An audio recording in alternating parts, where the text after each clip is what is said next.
দেখো আমার মায়ের মোবাইল পার্স সব কিছুই আছে। এই দেখো দুটো মোবাইল একটা পার্স, ওর পার্সে অনেক টাকা আছে। দেখো পার্সটা নিচ্ছে বলে নিতে দিচ্ছে না, কারণ টাকাগুলো যদি নিয়ে নিয়ে এবার আমি দেখো কি অবস্থা, দাদা যদি এসে দেখে মারতে শুরু করে দেবে।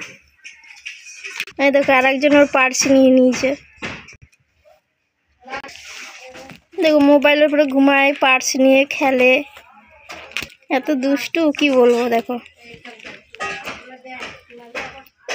ও ধরেছে বলে ওর কাছ থেকে কেড়ে নিয়ে নিল।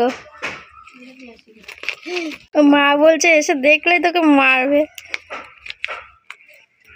দেখো কি অবস্থা করছে, দেখো কি অবস্থা করে দিয়েছে। এবার দাদা এসে দেখলে তো আমার সাথে বকাবকি করবে, আমাকে বকাবকি করবে, আমার সাথে ঝামেলা করবে। এ আর একজন দুষ্টু, তুই দেখছিস দাদা নষ্ট করে দিল। দেখো ভিভো মোবাইল, দাদা মোবাইলটা দাও আমাকে। মোবাইলটা নিয়ে নিচ্ছি আমি আস্তে আস্তে করে।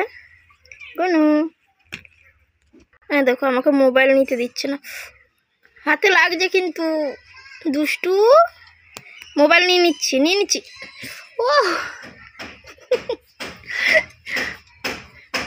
দেখো মোবাইল নিতে যে আমাকে অনেক অত্যাচার করেছে, তাই জন্য আমি হাতটা সরিয়ে দিচ্ছি। দুষ্টুটা বসে আছে এখন খাতার উপরে, বসে বসে বাইরের দৃশ্য দেখছে, উপভোগ করছে। আমি ওকে দেখিয়ে ভিডিওটা বন্ধ করে দিচ্ছি, কারণ ও রেস্ট করুক, অনেক খেলাধুলো করেছে তার জন্য।